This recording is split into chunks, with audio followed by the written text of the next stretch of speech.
오늘 집중 토론은 저희 포럼 개최하면서 아마 개최 이래로 가장 많은 분들이 많은 전문가분들이 토론 자리에 나와주신 것 같습니다. 여러분들의 소중한 말씀을 듣고자 간략하게 인사만 소개만 드리고 바로 토론을 시작할 수 있도록 하겠습니다. 먼저 좌장으로 수고해 주실 분은 정광화 한국기초과학지원연구원 전 원장님이십니다. 현 명예연구위원을 맡고 계십니다. 네, 편의상 제 가까운 데 있는 자리부터 소개를 해드리도록 하겠습니다. 송철아 사단법인 출연연 연구발전협의회 총연합회 명예회장님이십니다. 네, 한국원자력연구원 연구위원으로 계십니다. 두 번째로 권영근 연세대학교 생명과학부 교수님께서 나와주셨습니다. 다음으로 박승남 표준과학연구원 부원장님께서 자리해 주셨습니다. 다음은 이정일 제2형 헬스케어 대표님께서 자리해 주셨습니다. 다음은 박근태 한국경제신문 차장님께서 자리해 주셨습니다. 다음은 김태혁 재단법인 범부처 신약개발사업단 사업본부장님께서 자리해 주셨습니다. 마지막으로 손병호 한국과학기술기획평가원 정책기획본부장님께서 자리해 주셨습니다.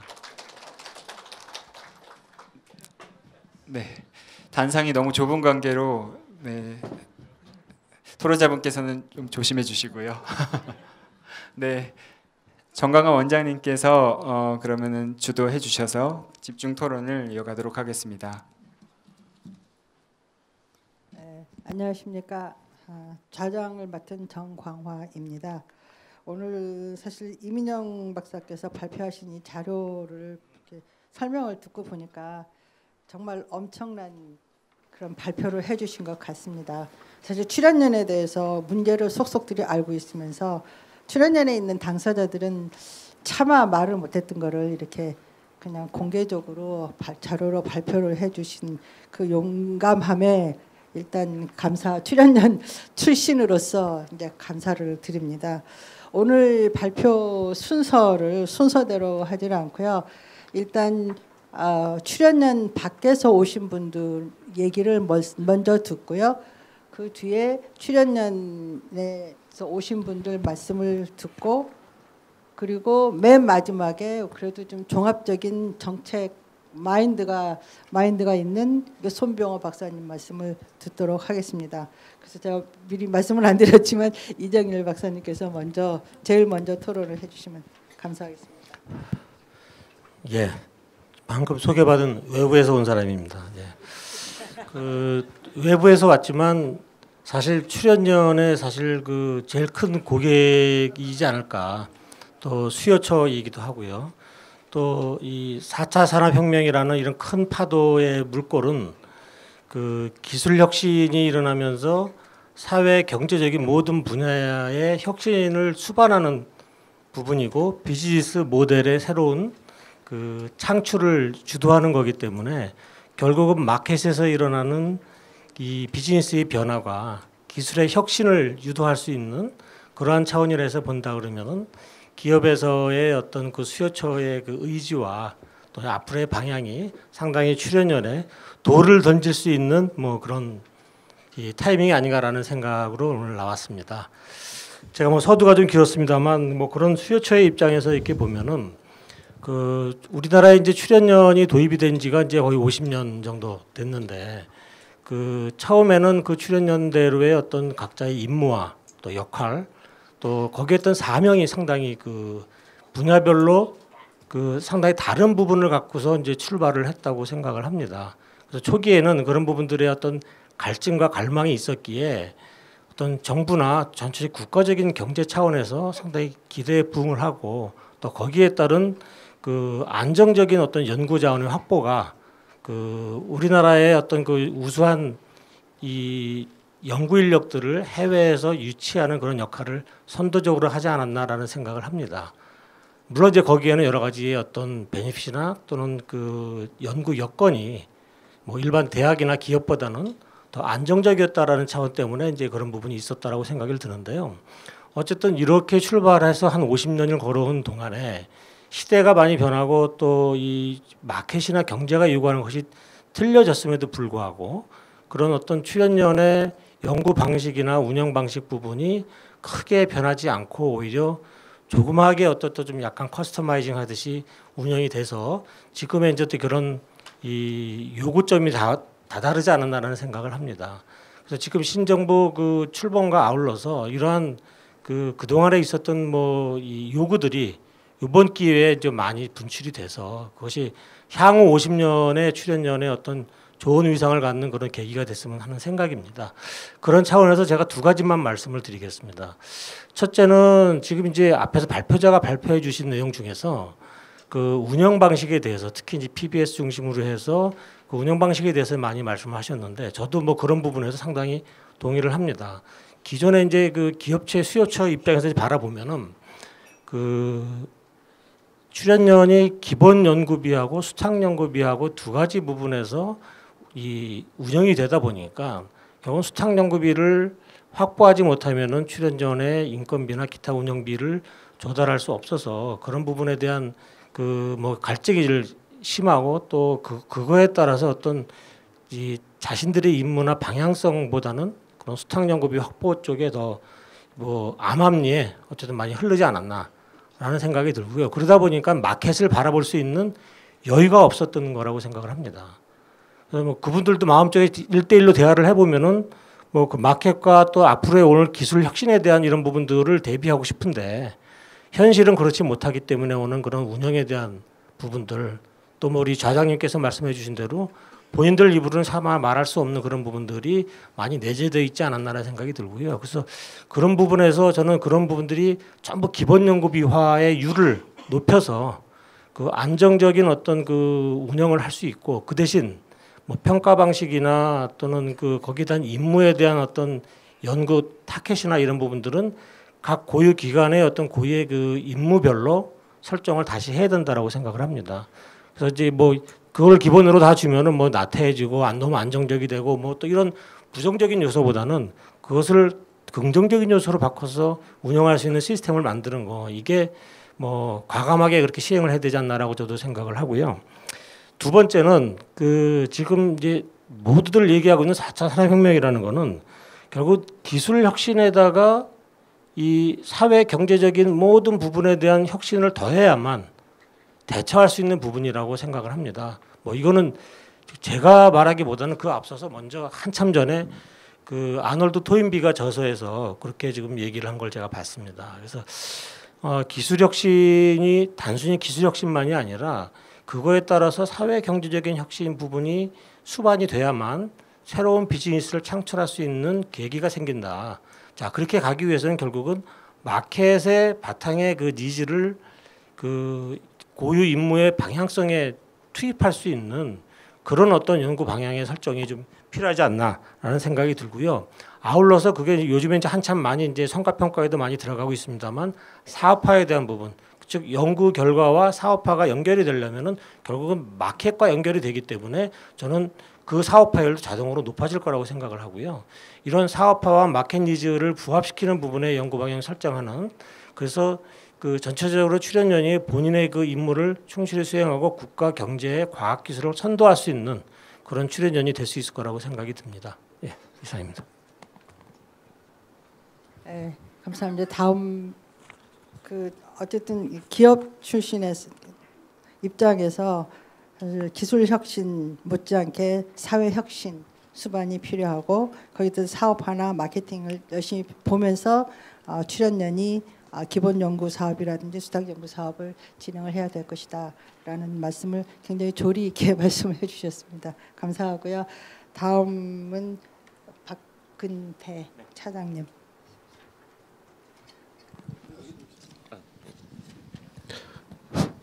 예, 저는 한국경제신문에서 그 과학을 담당하고 있는 박근태라고 합니다. 사실 그 출연연의 뭐 혁신 그리고 뭐 PBS 문제 나올 때마다 사실 기자가 이런 자리에 나와서 전문가도 아닌데 이래야 된다 저래야 된다라고 얘기하는 것 자체가 저는 사실 좀 어불성설이라서 사실 오늘 자리를 한번 좀 피한 적이 있었습니다.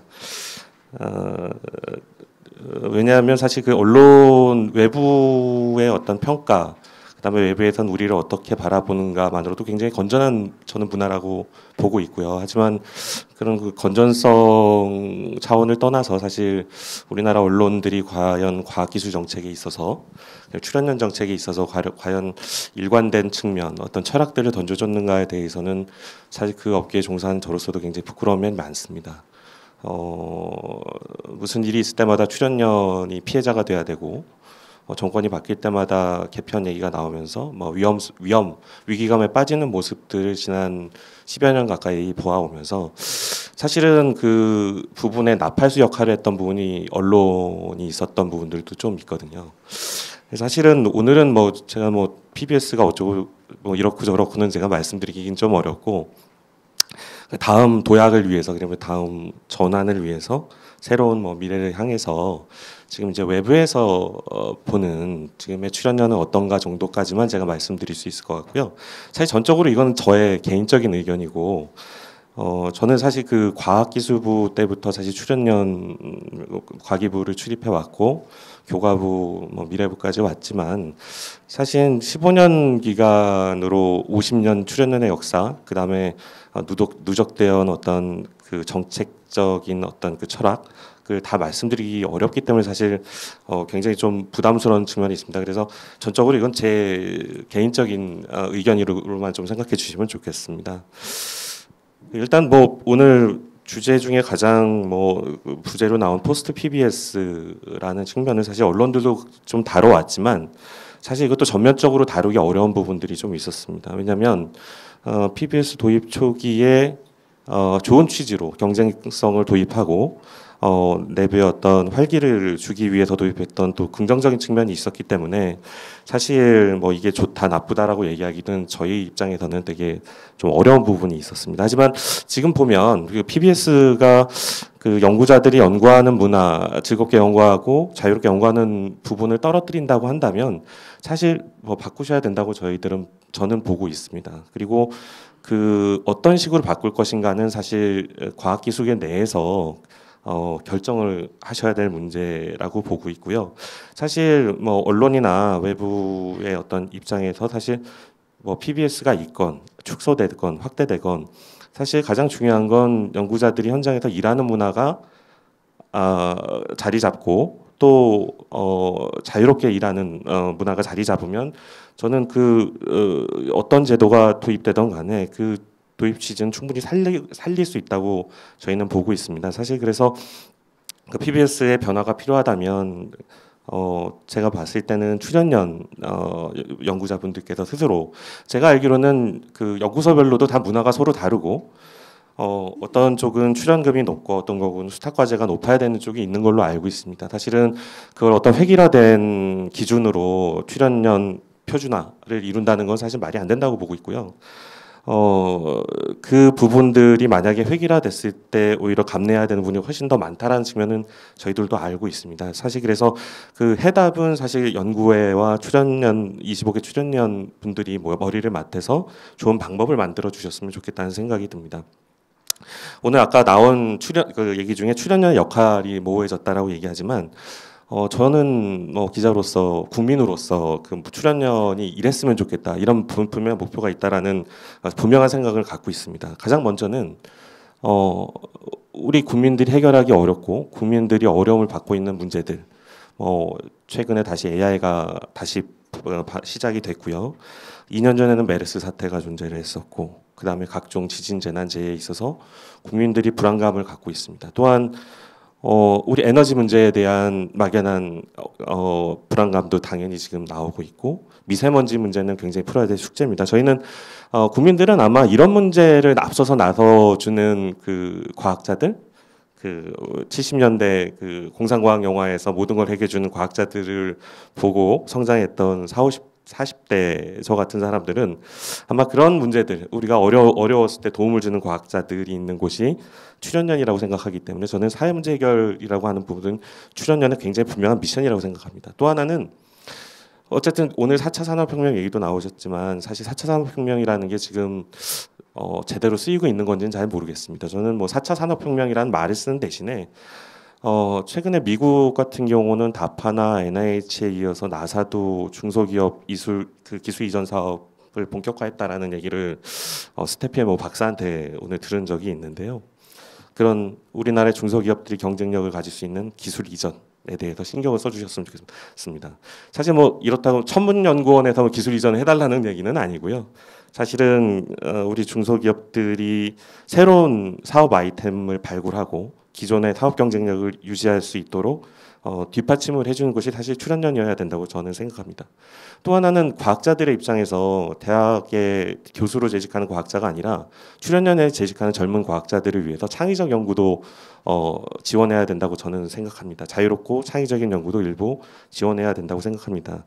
정부에서 주는 과제, 국민들이 주는 과제만 하다 보면 과학자들이 출연연을 떠나고 싶어질 것 같거든요. 그래서 그런 부분들, 또한 사라지는 연구들, 대학에서 하지 않는 사라지는 연구들, 이런 우리 그 큰 생물학 같은 이런 것들은 우리 대학에서도 이제 안 하게 됐는데 그런 것들을 뒷받침할 수 있는 것도 저는 공공연구기관에서 해야 되는 미션이라고 생각합니다. 마지막으로는 국방과 안보입니다. 우리는 사실 여러 강대국의 눈치를 많이 보다 보니 굉장히 미국의 내셔널 랩이라든가 이런 나라들이 내세우고 있는 국방 안보, 시큐리티 문제에 대해서 자신감 있게 얘기를 하지 않습니다. 하지만 우리나라가 어느 순간 위기에 빠졌을 때 가장 많은 과학자가 모이는 곳에서 모여서 가장 빨리 전함을 건조하고 전투기를 만들고 무기를 만들 수 있는 곳은 저는 출연연이라고 봅니다. 그 임무를 저는 명시해야 된다고 보고요. 그래야 저희 출연연 연구자들이 자긍심과 긍지를 갖고 연구를 할 수 있다라고 저는 보고 있습니다.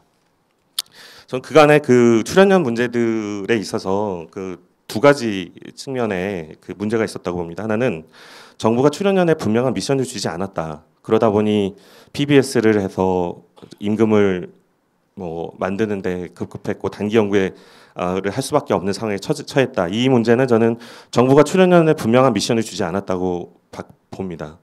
그 부분에 있어서는 정부의 책임이 크다고 보고 있고요. 정부가 바뀔 때마다 이 출연연의 미션이 바뀌는 이유는 정부마다 각자 각자 내세우고 있는 정책을 내세우기 위한 건데 저는 출연연만큼은 여야가 언젠가는 야권이 수권을 하고 언젠가는 수권을 하지 못하는 아마 지금 상황에서 새누리당이 아니죠. 한국당이 수권을 해야 될 날도 올 거라고 보는데 저는 여야 간의 출연연에 대한 분명한 철학을 공유해야 된다고 보고 정권이 바뀔 때라 하더라도 출연연들의 분명한 미션들이 이어져 나가야 된다고 봅니다. 녹색성장, 창조경제, 이제는 4차 산업혁명까지 오고 있지만 지금 출연연들이 4차 산업혁명을 하겠다고 포럼을 하고 나서는 거는 저는 바람직하지 않다고 봅니다. 그런 것들을 할 수 있는 기업들의 밑바탕을 주는 임무가 더 중요한 것이지 지금 우리가 앞장서서 4차 산업혁명을 출연연이 한다라는 건 이미 앞서 한계를 노정했던 녹색성장, 창조경제 문제하고 똑같은 문제로 결과를 얻을 거라고 생각이 듭니다. 마지막으로는 제가 좀 말이 길었습니다. 죄송합니다. 마지막으로는 출연연 연구자분들 스스로도 좀 변화가 필요하다고 봅니다. 왜냐하면 지난 3월에 공학칼리먼에서 새 정부 정책위원회들을 각 당 정책위원회를 모아서 포럼을 한 적이 있습니다.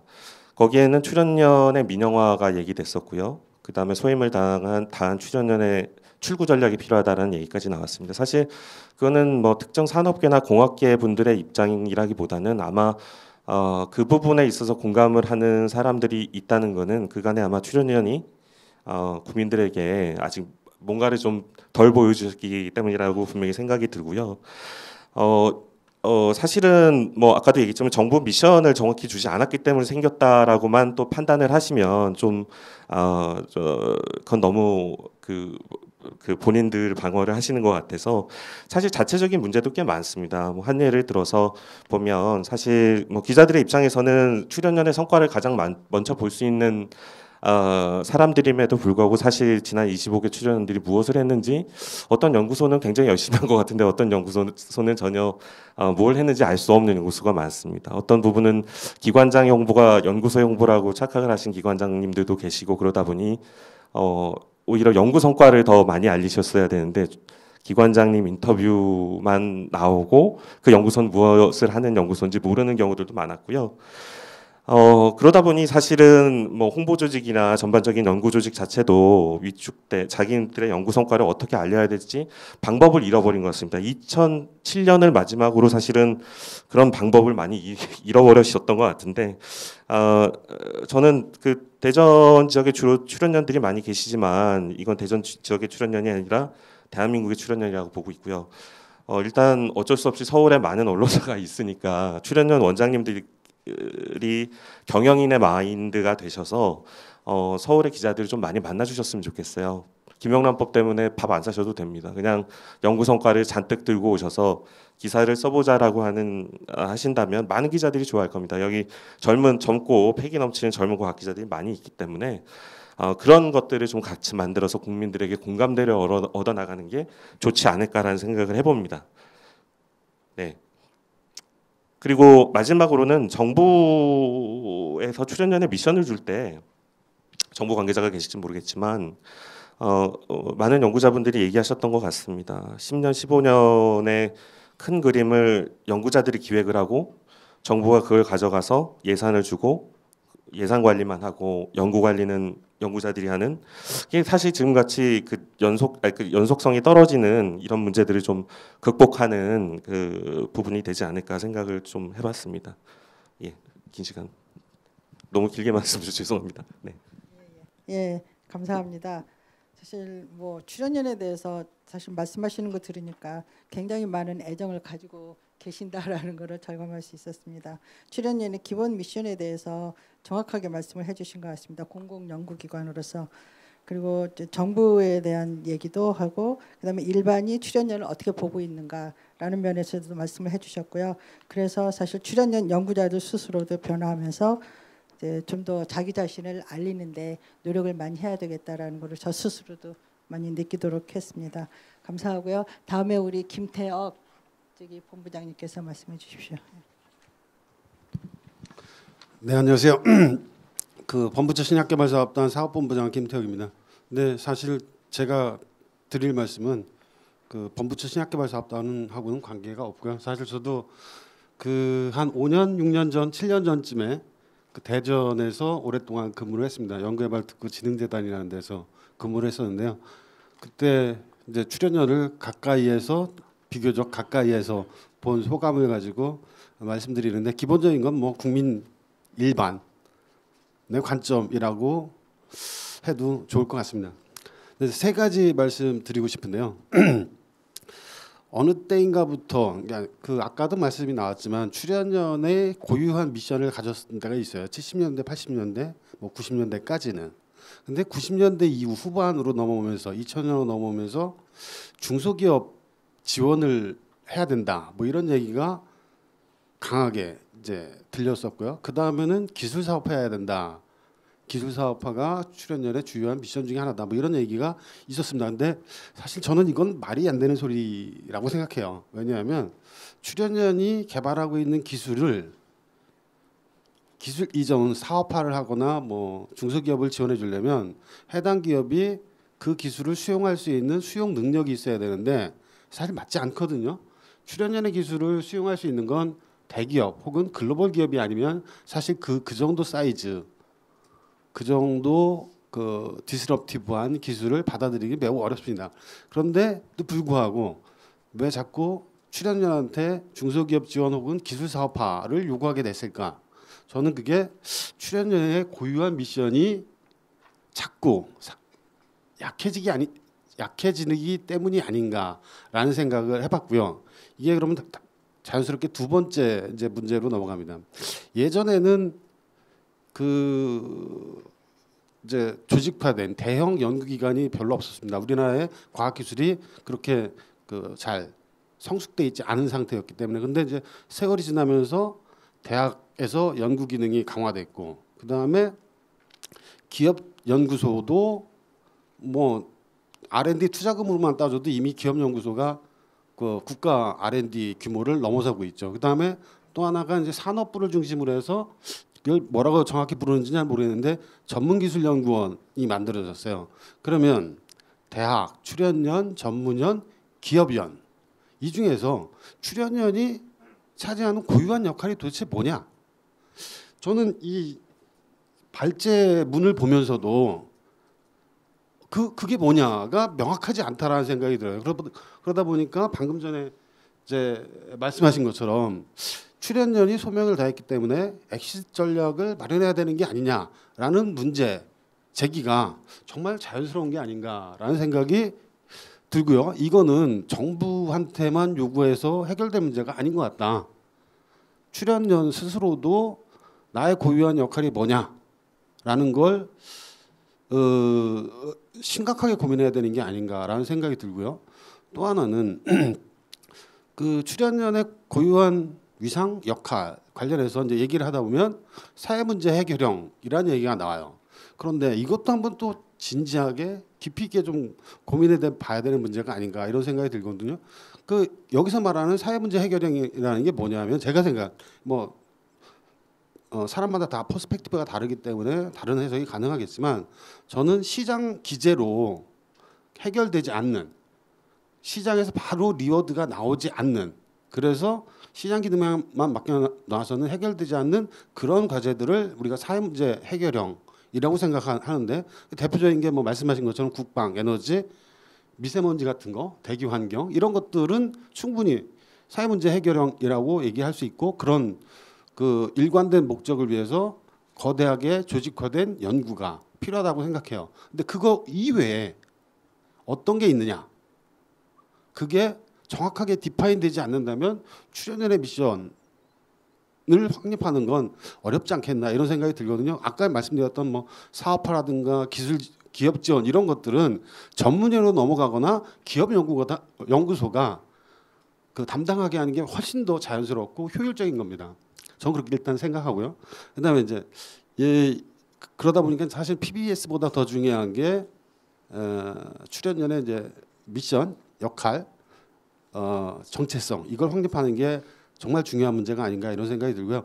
이거와는 좀 별도로 이 발제문을 보면서 이제 들었던 생각인데요. 뒤에 가서 보면 그 거버넌스 구조가 너무너무 복잡해요. 이 거버넌스 구조가 왜 이렇게 복잡해졌을까를 생각해 봤는데 이게 우리나라가 이제 그 미래부에서 R&D 정책이 이제 시작이 됐다가 그 각 산업 주무부처들이 있고 그 산업 영역을 가진 주무부처들이 자기 부처의 소요에 맞는 R&D 예산들을 계속 확보하면서 서로 이제 중첩되고 그러다 보니까 이거를 해결하기 위한 그 가름마타기가 뭐였냐면 기초 원천은 미래부가 하고 나머지는 개발은 뭐 누가 하고 실용화는 누가 하고 이런 식으로 해서 그 개발 단계를 잘라 갖고 부처 간 영역 구분을 하는 이런 그 양태가 만들어졌는데 이게 사실은 말이 안 되는 구분 나누기라고 생각하고 지금 에라도 아까 그 발제자가 제안하신 것처럼 섹터럴 이노베이션 시스템 그러니까 산업 정책의 일부로 R&D 정책이 다뤄져야 되고 그렇다면은 그 보건복지부는 헬스케어 중심으로 뭐 그다음에 산업부는 뭐 산업가 갖고 있는 몇 가지 이제 산업 영역이 있을 텐데 그 산업 영역에 관해서는 전주기에 대한 R&D 기획 및 집행 관리 권한이 부여가 돼야지 거버넌스 시스템이 이렇게 복잡단단하지 않게 될 수 있지 않겠느냐 이런 생각이 들고요.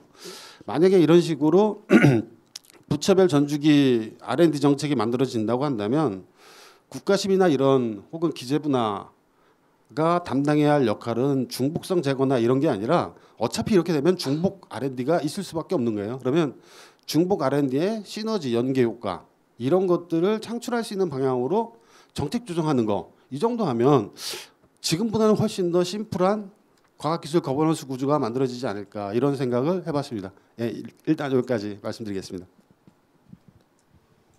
예, 김태혁 본부장님의 이렇게 포괄적인 말씀 잘 들었습니다. 사실 출연연 고유 미션이랑 이런 것들이 이제 사실 시대가 바뀜에 따라 가지고 이제 많이 바뀌어야 되고 그것을 이제 정부에게만 요구할 것이 아니라 출연연 스스로도 심각하게 고민해서 역할 정체성 확립이 중요하다. 그리고 이제 가버넌스에 대해서도 이렇게 좋은 발제자하고 상당히 유사하다고 저는 생각을 했는데 말씀해 주셔서 감사합니다. 자, 다음은 우리 장재근 교수님 차례로 하시겠습니다.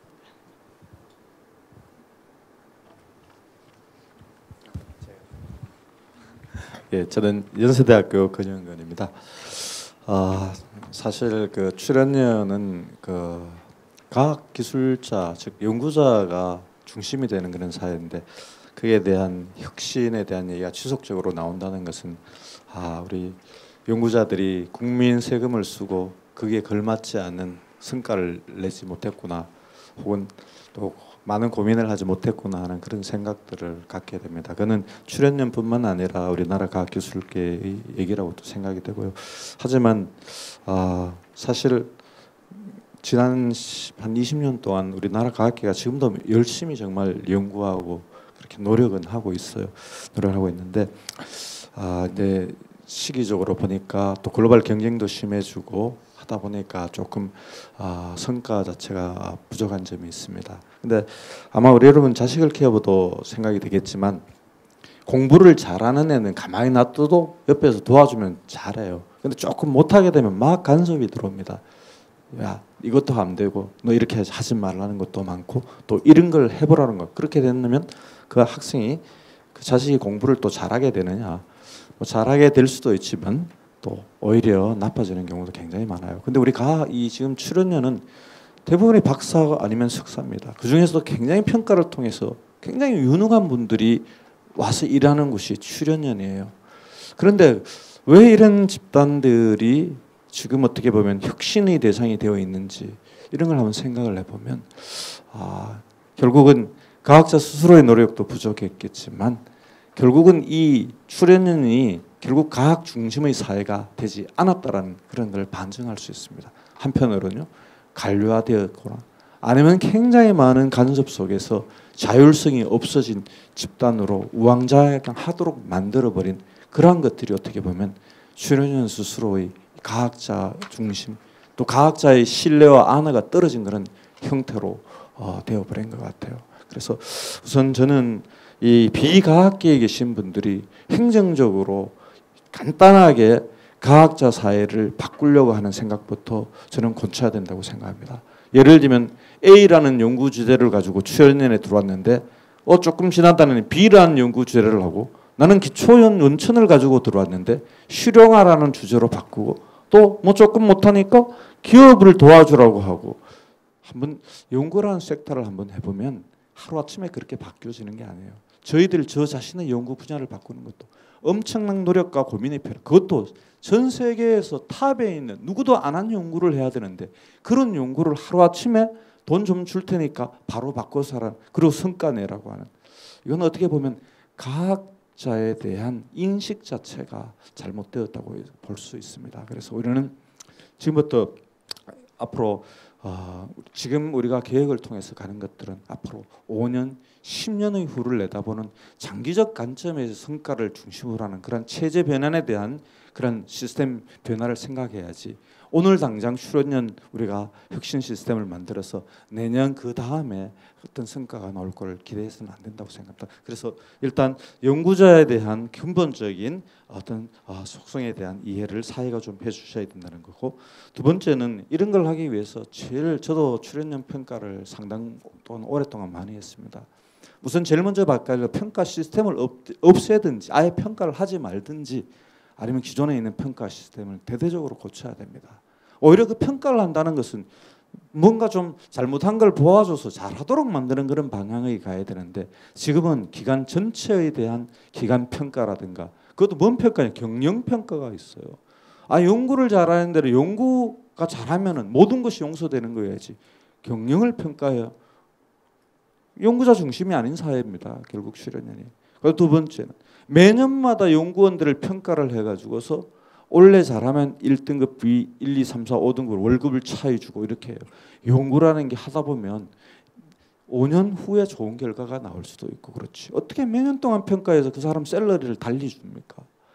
저는 어떻게 보면 과학이라는 그 속성에 대한 것들을 이해하고 운영되는 시스템을 만들어줘야 된다. 그래서 평가라는 것들은 필요하지만 어떻게 보면 이 과학 기술의 속성에 맞는 그런 어떤 연구자 중심의 그런 사회에 대한 시스템으로 변환줘야 된다는 거. 세 번째는 아까 임무에 대한 역할이 굉장히 많이 나왔는데요.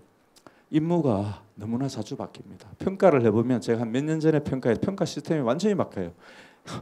그 속에는 보면 해야 될 중요 업무들이 많이 바뀌고 있습니다. 또 해야 될 일들이 늘어나고 있어요.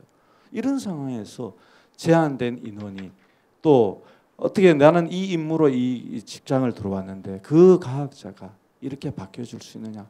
저는 거의 불가능하다고 봅니다. 그래서 할 수 없는 것들을 자꾸 하도록 요구하는 그런 것들에 그래서 정말 이번에는 좀 조용히 앉아서 연구자 스스로가 앞으로 미래를 위해서 국가를 위해서 뭘 해야 될지를 스스로 고민 그리고 가장 잘할 수 있는 것이 뭔지 하는 것에 대한 스스로의 고민을 해서 각각 연구원에 맞는 임무를 개발해내고 그에 맞는 시스템 전환이 필요하다고 생각합니다.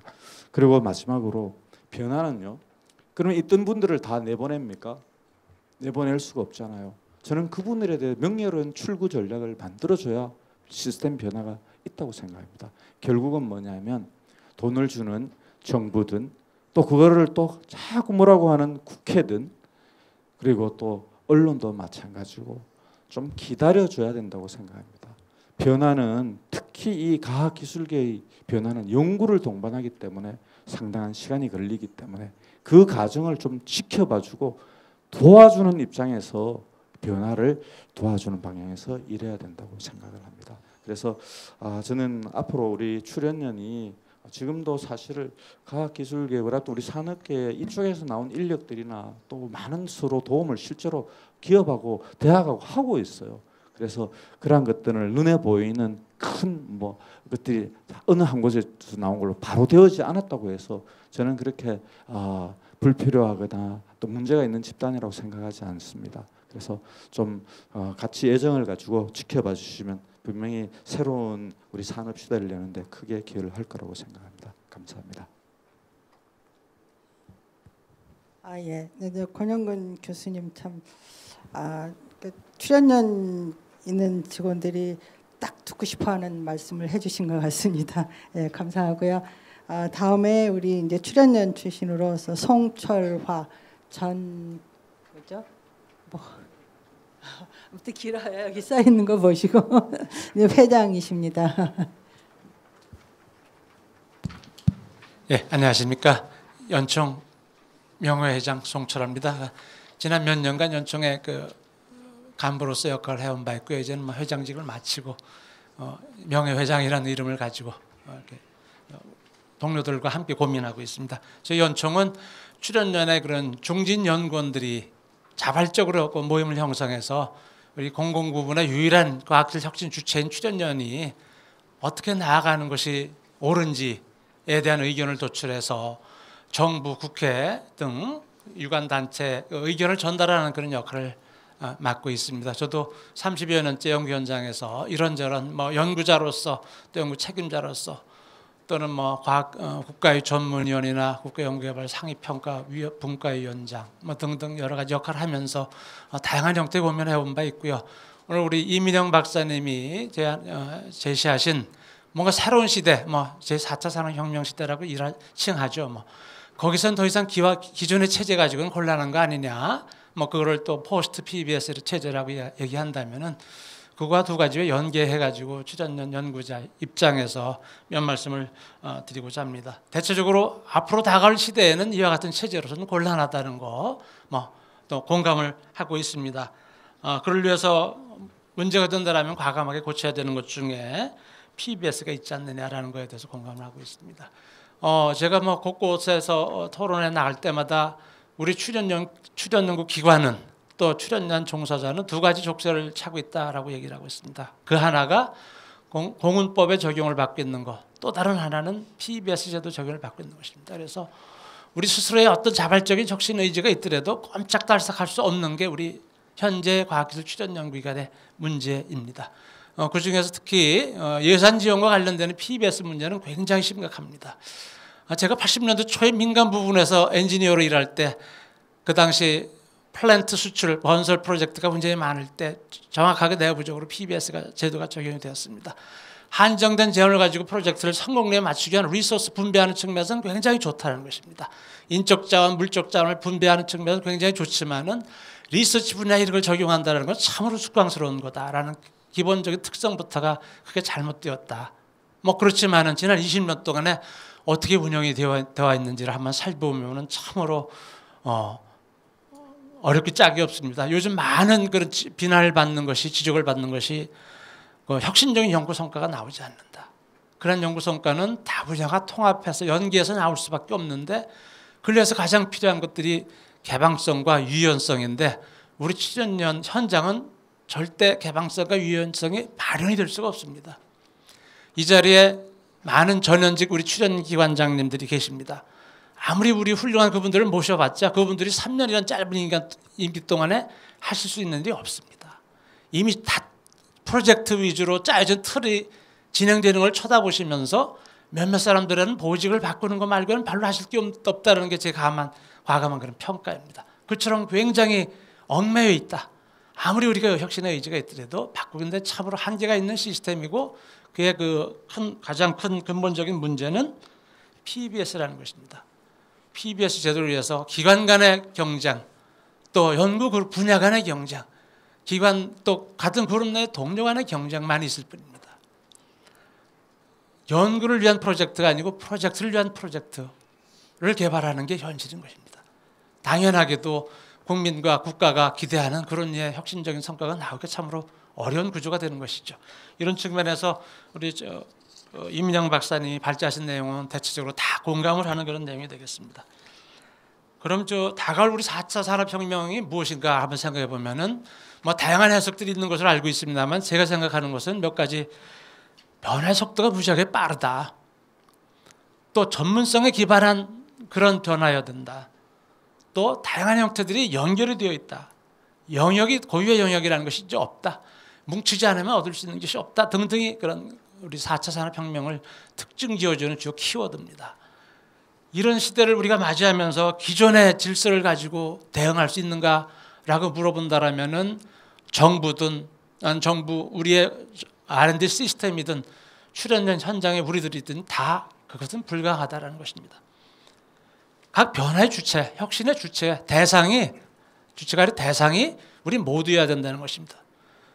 특히 정부와 정부의 R&D 시스템이 변하지 않고서는 궁극적인 변화를 주기가 굉장히 어려운 게 앞으로 우리가 맞이해야 될 그런 시대라는 것입니다.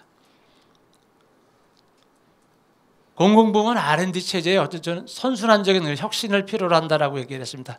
조금 전에 말씀을 드린 바 있는 공급법 적용이 없어져야 된다. 또 PBS 제도가 폐지돼야 된다는 것인데요. 아시다시피 현 정부에서 3년 동안 내내 비정상의 정상화, 비정규직 문제, 정년 연장 없는 임피제를 매년 하나씩 새로운 이슈를 강요당하면서 연구 현장은 또 다른 그런 폐해에 맞이한 바 있습니다. 겨우 작년에서야 이제 출연 연구 기간은 국가 사회가 필요로 하는 현안을 해결하고는 해소하고 미래 성장 동력을 개발하는 그런 미션이 주어졌습니다. 또 그것도 장기적인 10년 이상의 장기적인 그 연구 프로젝트 하라는 게 언급이 되었습니다. 우리 모두가 소망하는 키워드였는데 작년에서 겨우 그게 정부 차원에서 제시가 된 바 있습니다. 그런데 여기서 어려운 것은 역시 공헌법과 PBS라는 그런 문제가 되겠습니다. 그래서 연구 현장의 관성이나 혁신 의지가 부족한 것도 있지만 이 두 가지의 그런 제도적 제약 때문에 여전히 개방성과 유연성이 저해되고 따라서 융합성이 부족하게 되고 혁신적인 연구 성과가 나올 수 없고 그에 따라서 정부와 국민의 따가운 시선에 따라 또 다른 새로운 부가적인 그런 간섭이 또 돌아오는 이런 반복적인 악순환이 계속되고 있다. 이걸 풀 수 있는 첫 번째 고리는 바로 공헌법과 PBS다는 말씀을 드리고 있습니다. 제가 비교적 최근에는 우리 국가과학실 연구회의 융합연구위원으로 활동을 하고 있습니다. 하도 우리 연구 현장이 어려우니까 연구회가 리더십을 발휘해서 다양한 그 출연기관들이 힘을 합쳐서 좀 융복한 연구를 해보자는 것입니다. 굉장히 중요하고 성과도 나오고 있는 것으로 평가를 하고 있습니다.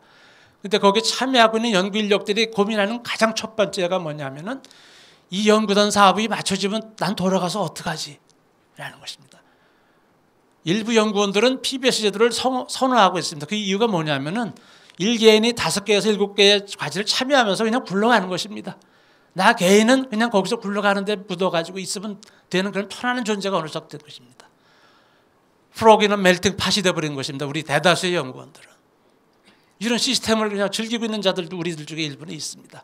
그러나 공공부문의 유일한 혁신 주체라면은 그렇게 즐겨서만은 절대 되지 않는다는 걸 저희들 대다수의 연구 현장의 종사자들은 인지를 하고 있습니다. 이와 같은 그런 R&D 선진화의 그런 장애 요인들은 사실은 수없이 많은 주체들에 의해서 명확하게 제시가 되어 있습니다. 문제가 무엇이고 그 문제의 원인은 무엇인지.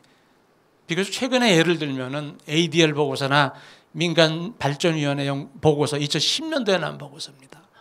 또 그 후에 키스텝에서 나온 보고서 등을 보면은 문제점과 그의 원인에 대해서는 대체적으로 공감을 하고 있습니다. 그 원인에 대한 그런 조치가 없기 때문인 것이죠. 연구 현장에 대한 어감만 있었을 뿐이고요.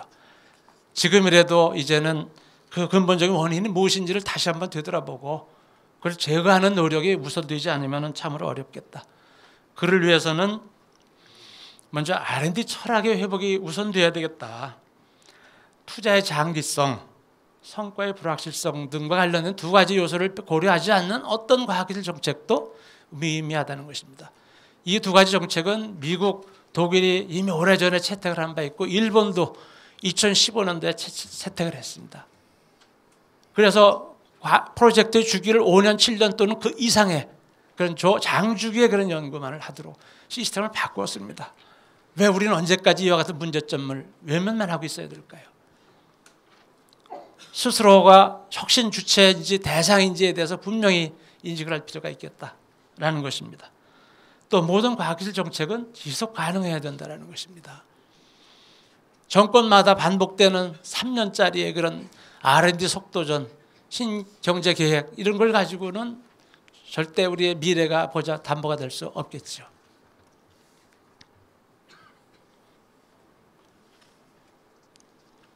개방성과 유연성이 발생된 것은 동시에 저희 연구 현장에서는 자율성 또 책임감 또한 굉장히 중요하다고 생각합니다. 이건 출연연 개개기관뿐만 아니라 출연연을 전체 지원하고 있는 연구 국가과학기술 연구에도 마찬가지입니다. 그들에게 독립성과 자율성이 주어져야 된다. 과도한 정보의 간섭은 참으로 불필요하다. 특히 우리 연구회가 제대로 된 역할을 하기 위해서는 정보의 간섭이 아주 제한적이어야 된다는 말씀을 드리고 싶고요. 연구의 운영도 몇몇 사람들이 아닌 평의원들에 의한 그런 운영체제가 돼야 되겠다. 우리가 겉모습만 독일 제도를 따라올 게 아니고 실제 독일 연구회 체제가 어떻게 운영되는지를 우리가 보고 적용해야 되겠다는 것입니다. 이와 같은 책임감이 첫 번째지만은 또한 자율성이 주어지지 않는다면 참으로 스스로의 혁신이 어렵겠다. 마무리 드리겠습니다.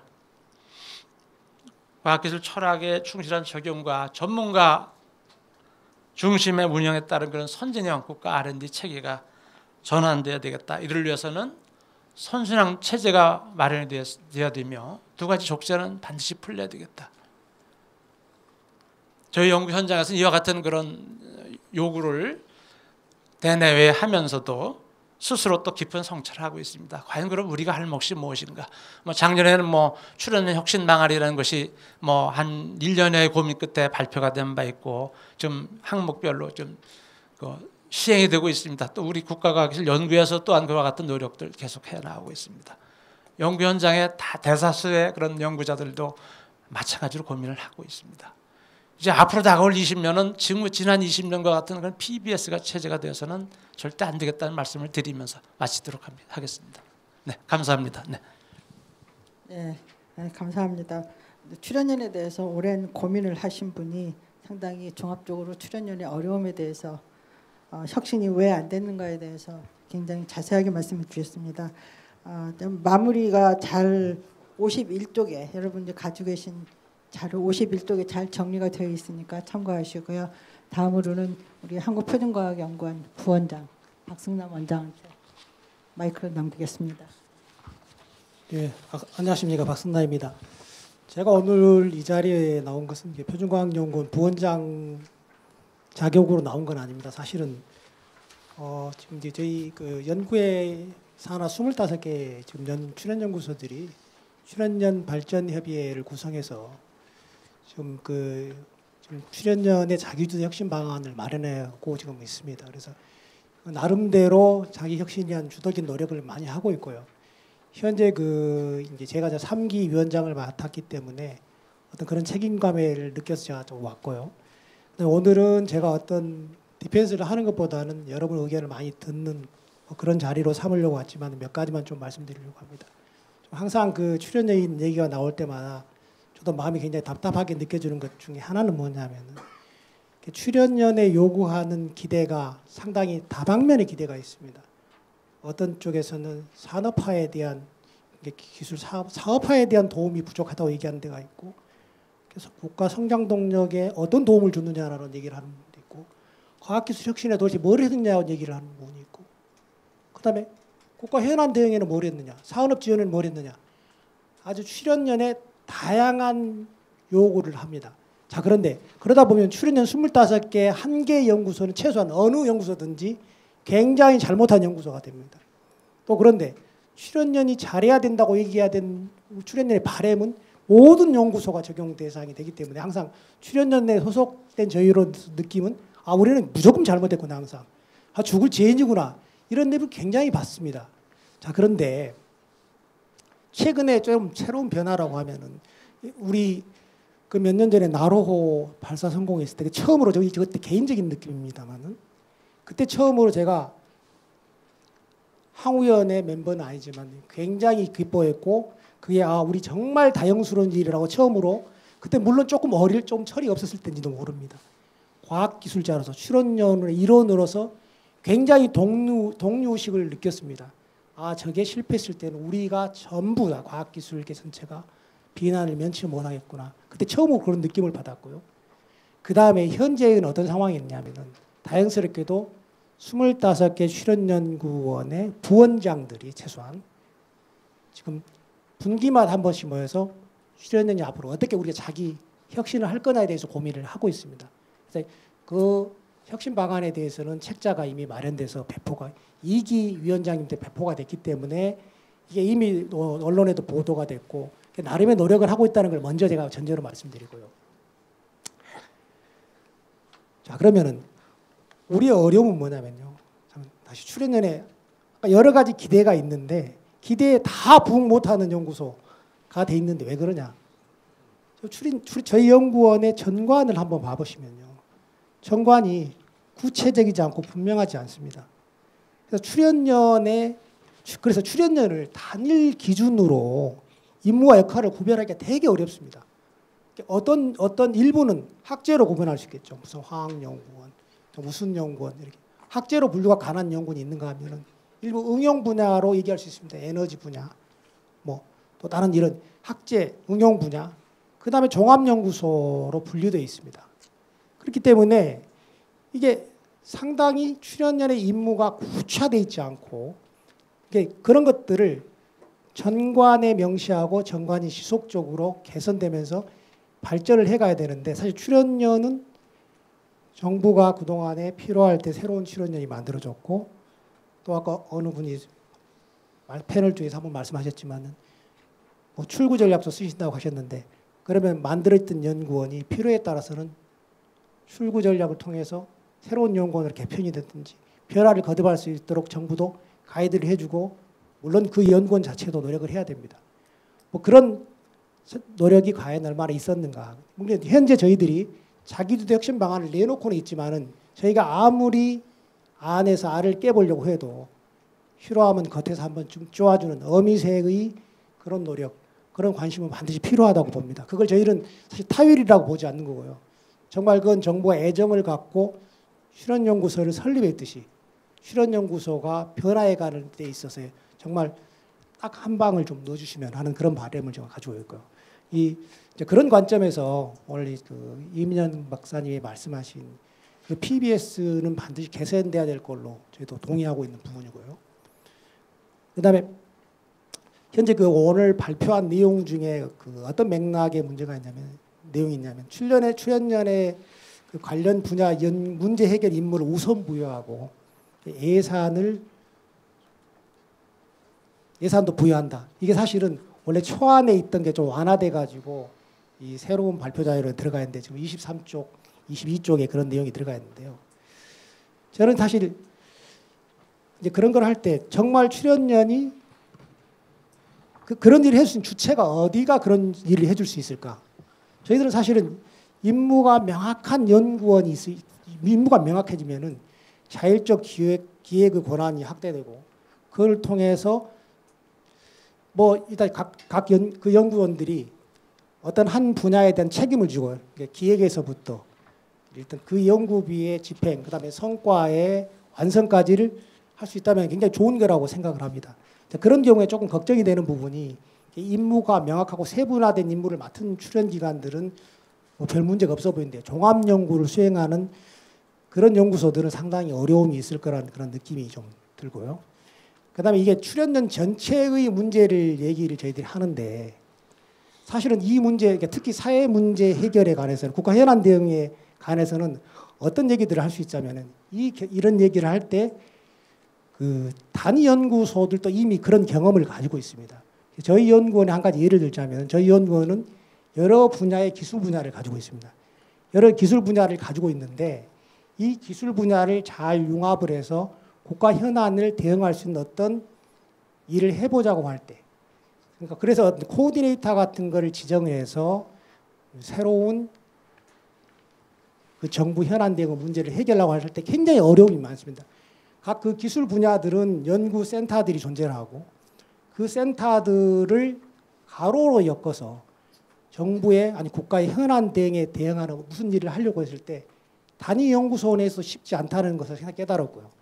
그럴 경우에 이제 원장의 의지가 굉장히 물론 중요합니다. 중요하고 원장의 의지뿐만 아니라 그런 단위 주제들을 모아서 코디네이션 하면서 내외부의 스테이크홀더하고 주기적으로 관계를 가지면서 그쪽의 수요를 파악하고 만들어진 성과를 공급할 수 있는 그런 코디네이터 성격의 그런 전문가.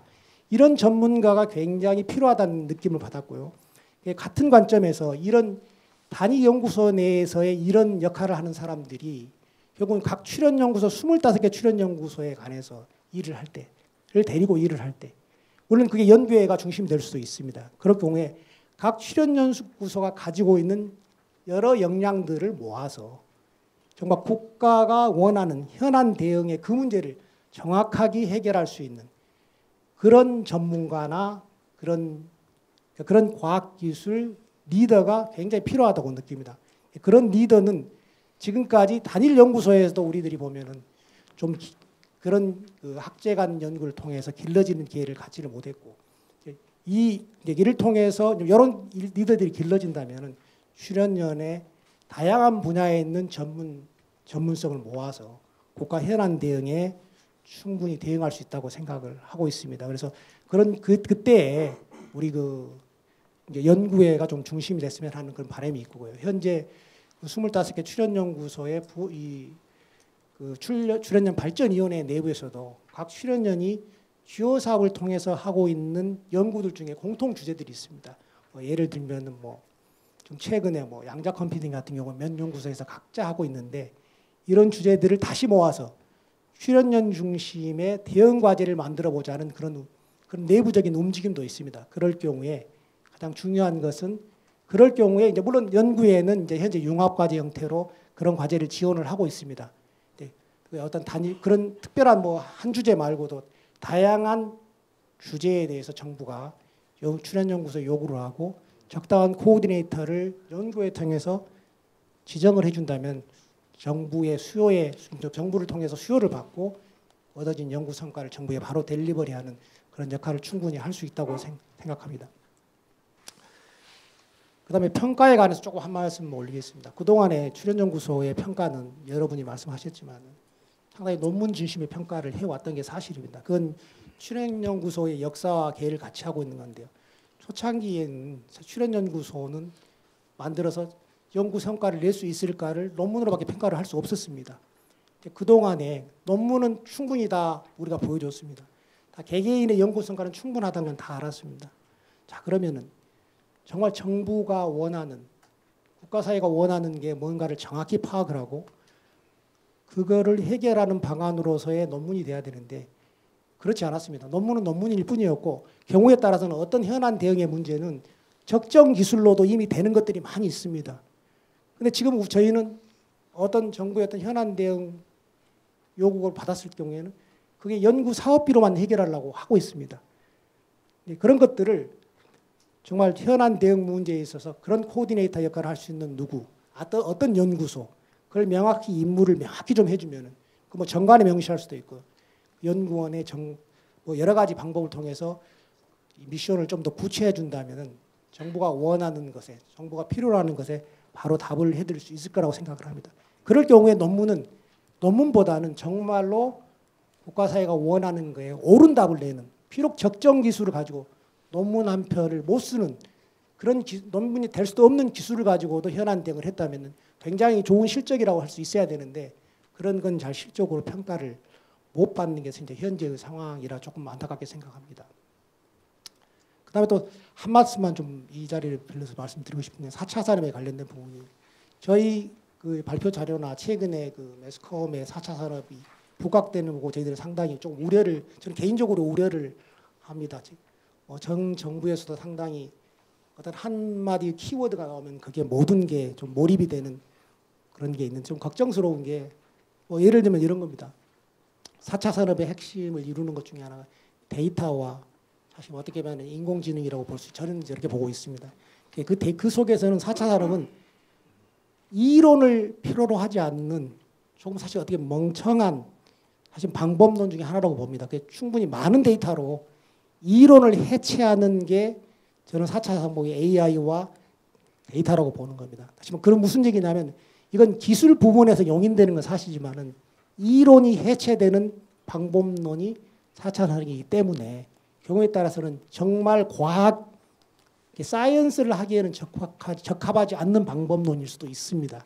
그런데 지금 보면은 모든 문제의 핵심이나 앞으로 출연이 나가야 될 방향을 4차 산업으로 언급하고 강조를 하는 것들 자체가 하지만 출연연이 모두 4차 산업에 몰입해야 되는 것처럼 잘못 이끌 수 있기 때문에 출연연 25개 출연연이 조금 다른 고유 영역이 있듯이 반드시 4차 산업에 몰입해야 되는 출연연도 몇 군데가 분명히 있다라는 것을 좀 이해를 해주시고 좀 그런 부분에 있어서 우리가 항상 어느 한쪽에 아주 몰빵하는 좀 그런 것은 좀 앞으로 좀 지양이 됐으면 하는 그런 바람을 해봅니다.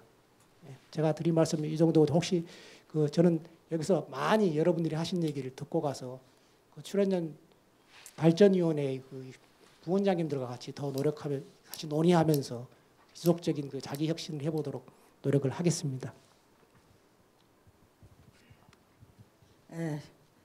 감사합니다. 저기 뭐죠? 그래서 출연연 발전위원회 위원장님께서 이렇게 출연연 나름대로 지금 현재 국가에서 요구하는 사항을 맞추기 위해서 하는 노력에 대해서 자세하게 설명을 해주신 것 같고요. 이제 맨 마지막에 걱정으로는 사실 이게 항상 출연연의 걱정이었는데 국가에서 뭔가 하나 하고 이렇게 하나의 깃발을 내세우면 모든 출연연에 그를 일괄적으로 적용을 시키는 그래서 부작용이 생기는 이러한 일들이 많이 있었는데 이 4차 산업이라는 이 단어에 대해서도 그러한 우려를 말씀해 주신 거는 상당히 적합한 우려인 것 같습니다. 마지막으로 우리 손병호 키스텝의 정책기획본부장님의 거의 결론 비슷한 말씀을 좀 듣겠습니다. 예, 키스텝 손병호입니다. 발표 좋은 말씀 잘 들었고요. 이게 항상 토론할 때 보면은 제일 먼저 말씀해야지 이게 좋은 얘기를 많이 할 수 있는데 너무 좋은 말씀을 많이 해주셔가지고 제가 뭐 또 중원부원 될 것 같아서 걱정이 됩니다. 일단 크게 오늘 발표한 내용에 대해서 크게 저는 한 4가지 정도로 요약해서 말씀을 좀 드리고 싶습니다. 첫 번째는 이 포스트 PBS라는 오늘 얘기가 키워드였죠. 그래서 이게 포스트 PBS라는 게 또 레트로 얘기만 그쳐서는 안 될 것 같고, 그러려면은 이 포스트 PBS라는 어떤 기본 개념과 철학이 뭔지에 대해서 우리 정부도 그렇고 저희 같은 정책기관도 그렇고 우리 출연연의 연구 현장도 그렇고 이런 개념과 철학에 대해서 공유된 뭔가가 있어야 된다. 그러면 포스트 PBS라고 해가지고 PBS를 완전히 폐지해야 되는 거냐, 아니면 뭐 PBS 비중을 줄이자는 거냐, 이거에 대해서도 상당히 여러 가지 의견들이 있을 것 같습니다. 그리고 PBS라는 게 지금 우리나라에 도입한 지 20년 됐죠. 물론 여러 가지 이제 그동안 연구 현장에서 많은 그런 폐해를 지적해가지고 많이 지금 뭐 정부도 그렇고 많이 개선을 하려고 노력을 하고 있습니다. 그렇지만 PBS라는 제도 자체가 20년 동안 지속되어 온 만큼 또 거기에 여러 가지 그 연구계가 아닌 다른 쪽에서 봤을 때는 상당히 우리 국민 세금을 쓰는 기관 입장에서 좀 뭔가 효율적이고 경쟁적이고 그다음에 좀 더 수요지향적인 그런 연구 개발을 해달라는 취지도 있고, 또 출연진 입장에서 보면은 어떤 인건비 활용의 유연성이라든지 이런 층의 장점도 있었다고 생각이 듭니다. 그래서 제가 생각하는 포스트 PBS라는 거는 그러면 PBS를 완전히 없애고 다시 과거의 어떤 기관 단위의 어떤 인건비나 뭐 출연금 100% 다 하는 이런 것보다는 PBS 비중을 줄여서 어떤 우리 출연 연구 기관의 좀 예산이나 기관 운영의 자율성을 높이자라는 취지로 이해를 해야 될 것 같고요.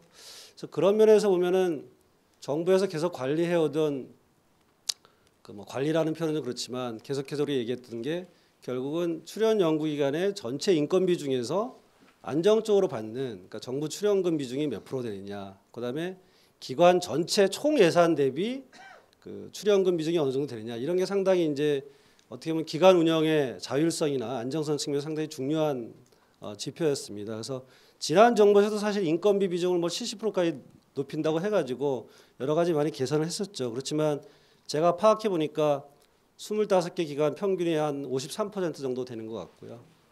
그래서 이거를 뭐 70% 이런 것보다는 저는 이제 과감하게 새 정부에서는 좀 80% 이상으로 확대하고, 특히 이제 기초 성격이 강한 기관들은 어떤 PBS를 완전 탈피해서 이건 100% 안정적으로 연구할 수 있도록 지원해 준다는 생각이 들고요.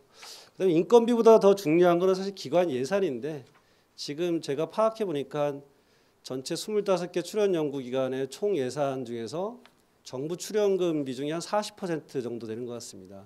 그래서 이것도 만약에 새 정부 들어서 한 70% 이상으로 확대되면 좀 더 포스트 PBS라고 해가지고 PBS를 완전히 탈피하는 그런 것보다도 좀 더 취지가, 포스트 PBS 취지가 우리 출연 연구 기관의 좀 자율성을 확대하는 걸로 이해를 한다면, 이런 식의 조금 더 우리 현장에서 좀 구체적인 얘기를 가지고 연구 현장과 정부가 좀 대화를 해야 되지 않을까, 일단 이런 제안을 드려보고요.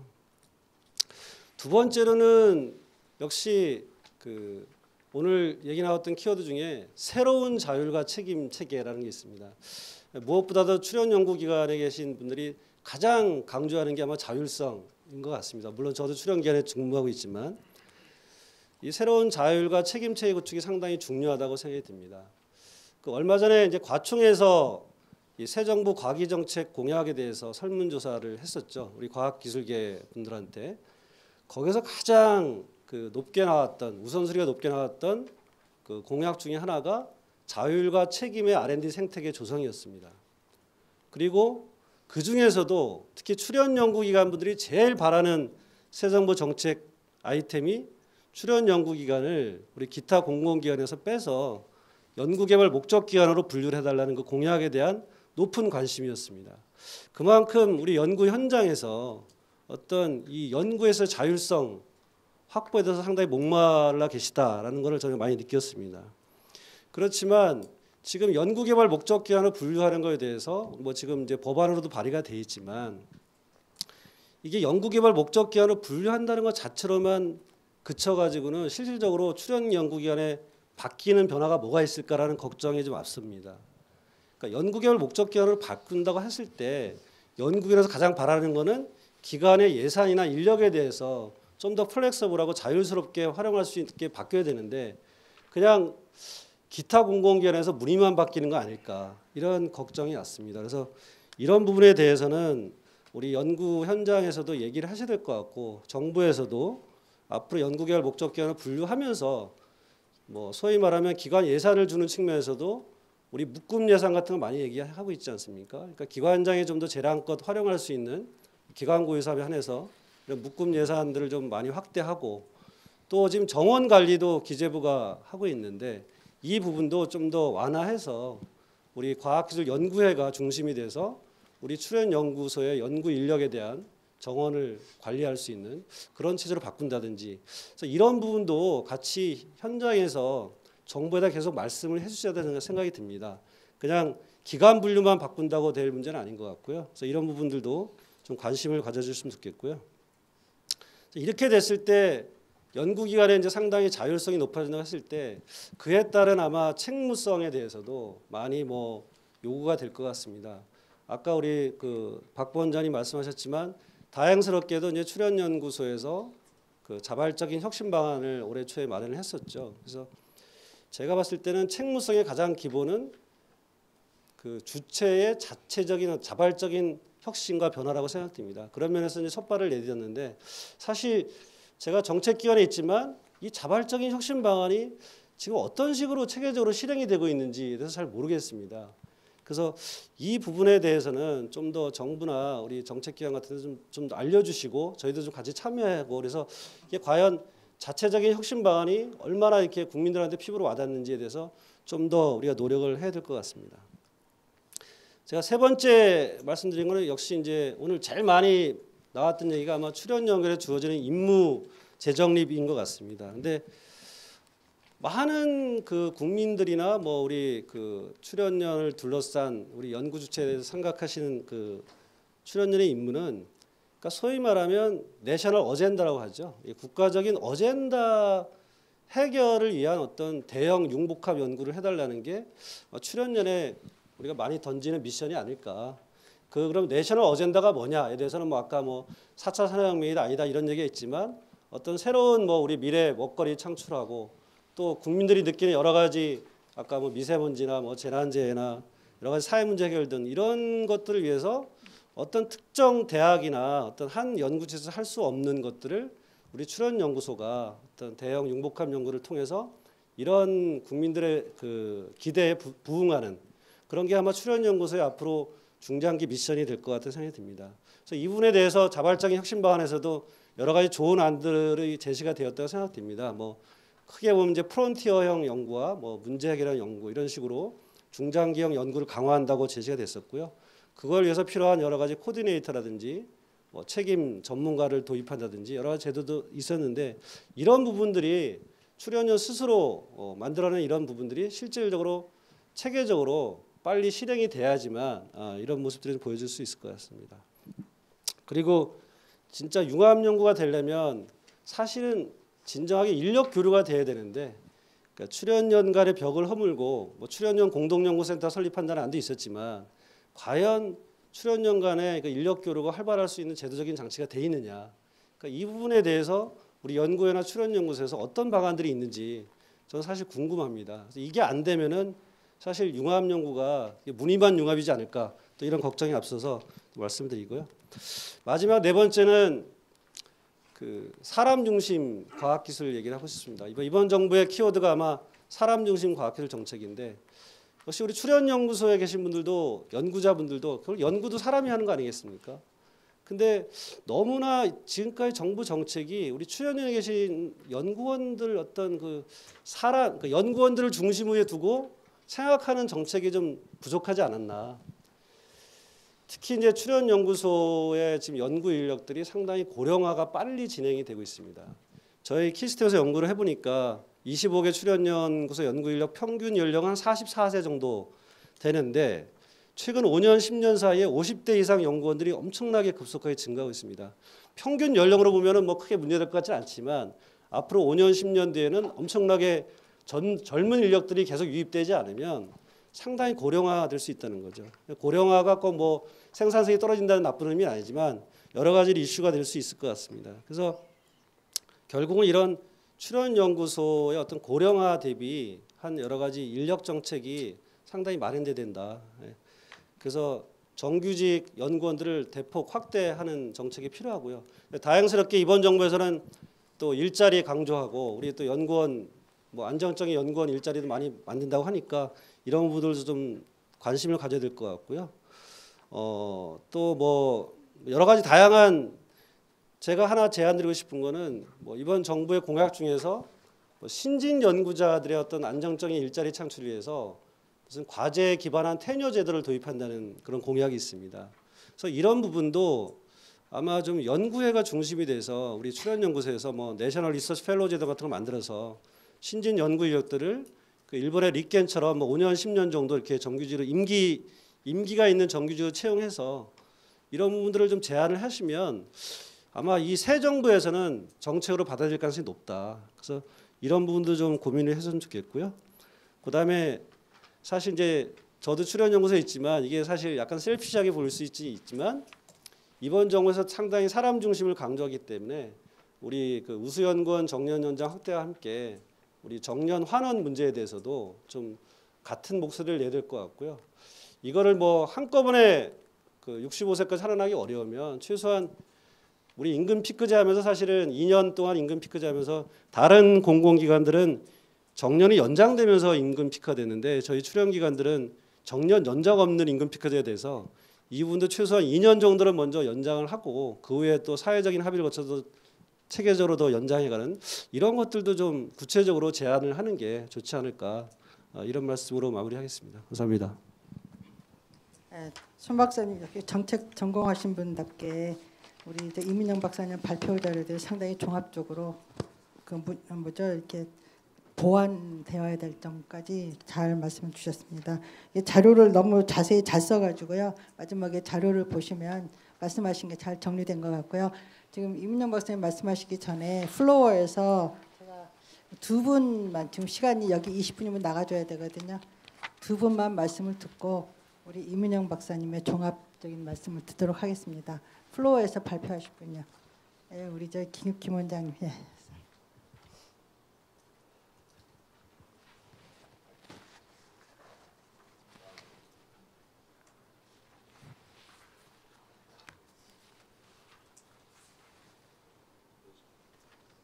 네, 오늘 그 짧은 시간에 이민영 박사님 발표도 그렇고 플로에 그 8분의 그 말씀 아주 감명 깊게 들었습니다. 이 출연연의 문제점을 아주 속속들이 잘 말씀하셨고 또 해결책도 상당 부분 이 그 실현성이 있는 것들이 많이 나왔다고 봅니다.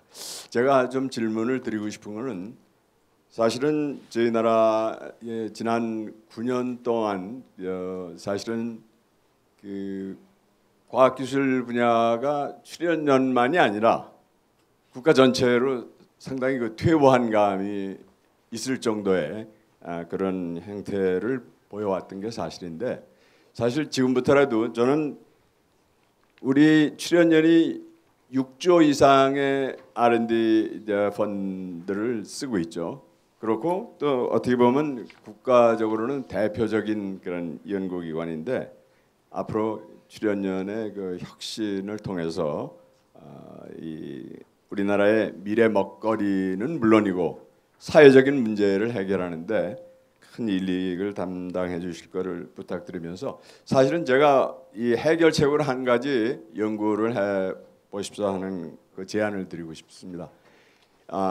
독일의 그 프라운호퍼라든가 혹은 막스 플랑크라든가 여러분들 키스텝도 그렇고 스테피도 그렇고 뭐 여러 번 그 검토를 하셨는데 저는 출연연의 문제를 상당 부분 그런 그 독일의 시스템을 도입함으로써 이 학교와 또 출연연의 연구와 연구원들과 그리고 이 신진대사의 문제 이런 것들을 해결할 수 있지 않겠는가 하는 생각을 합니다. 저희 예전에 그 생산기술연구원장을 할 때 그 프라운호퍼하고 막스 플랑크 뭐 이런 데하고 교류를 매년 했던 기억이 있는데 저는 그 뒤에 그런 것들이 좀 더 팔로우업이 돼가지고선 우리의 그 체질 변화라든가 이런 게 이루어졌으면 했는데 그게 안 됐는데 전 지금이라도 늦지 않았기 때문에 그런 쪽으로 한번 저희가 검토를 해서 출연연 전체를 그렇게 하자는 게 아니라 일부씩 이렇게 그런 시스템으로 변화를 추구한다면 우리나라의 미래의 그 출연연의 그 장래가 밝지 않겠는가 하는 그런 생각을 말씀드립니다. 네, 감사합니다. 또 두 분 중에서 누가 하지? 먼저 손부터 이야기하시죠. 오늘 그 출연연 현재 상태에서 뭐를 개선해야 되느냐 하는 문제에 대해서 상당히 그 많은 공부도 했고 또 아주 전문적으로 잘 그 분석됐다고 이렇게 생각합니다. 우리 이민영 발표해 주신 분한테 우선 감사드립니다. 제가 뭐 정부에서 오랫동안 출연연을 갖다 하고 관련을 가져왔기 때문에 그리고 출연연은 결과적으로 국책연구기관 아니냐. 그러니까 국가가 원하는 일을 중심으로 해서 사실로 해나가야 되는데 그런 부분이 그 초기에는 정부를 갖다 계속 리드해 왔는데 초기 이제 말이야 우리 출연연이 되고 그다음에 전문연구관이 설립될 때는 그러다가 산업이 어느 정도 발전되면서 그 이 산업을 우리나라 산업 발전을 지원을 하면서 상당히 그때는 우리 과학자의 사기가 그래도 상당히 높았거든요. 그래서 계속적으로 그 과학기술의 중요한 그 개발이나 이런 것들이 국민들한테 어필되고 그랬었는데 최근에는 특히 그 이 민주화 이후 과연 그 과학기술 쪽에 대한 것이 국민에게 들리느냐 뭐 이런 생각이 우선 듭니다. 그래서 기본적으로 그래서 제 초기에 출연연 연구는 출연연 자체가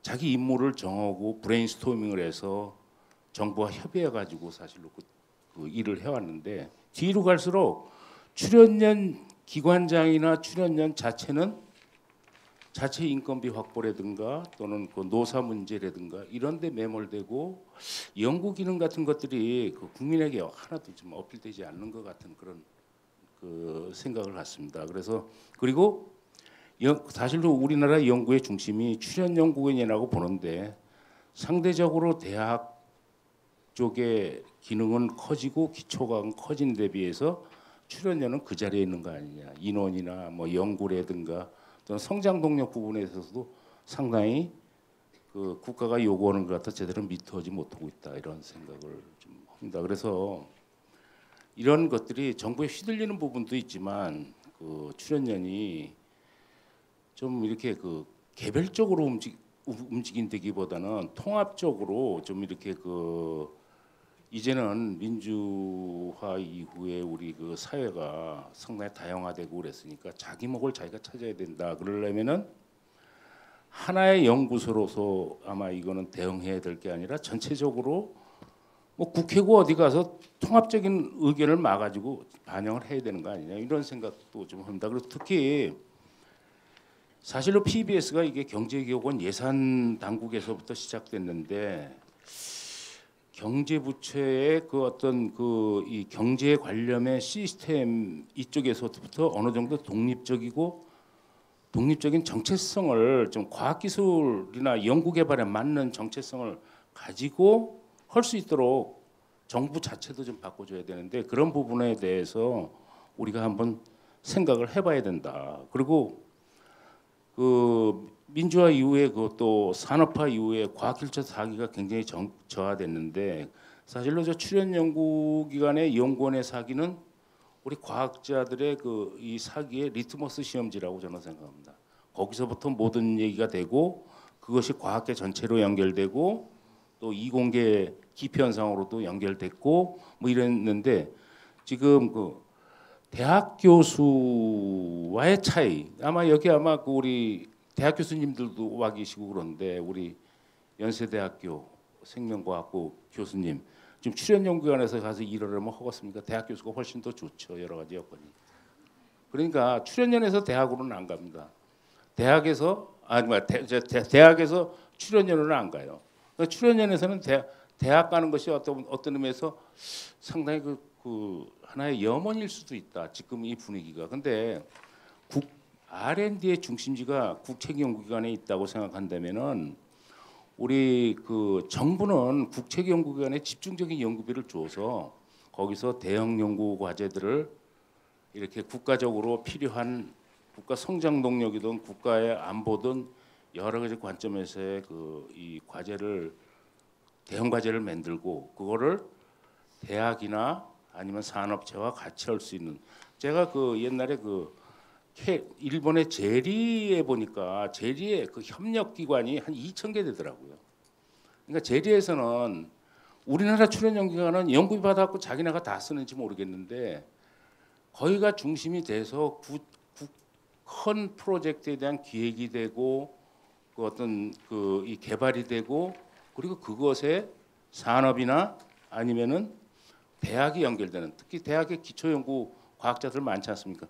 기초연구비 뭐 정부 예산의 50% 준다니까 50% 그쪽으로 돌리니까 거기는 자기 개발에 필요한 연구를 하고 정부 출연 연구기관은 국가가 요구하는 대형 과제나 미래 과제나 이런 큰 것들을 종합 기획하고 해 나가고 그 대형 연구 시설을 운영하는 이런 체제로 다시 그렇게 가야 되는데 출연연의 위상이 점점 이 약화되는 것에 대해서 안타깝습니다. 그래서 그런 방향으로 좀 해주셨으면 하는 생각을 갖습니다. 네. 예, 감사합니다. 시간이 다 돼서 나중에 아니요, 저 가만있어. 어떻게 되죠? 20분이면 우리 이제 이민영 박사님 말씀을 예, 좀 지금 시간이 어려워서요. 죄송합니다. 나중에 따로 이민영 박사님한테 예.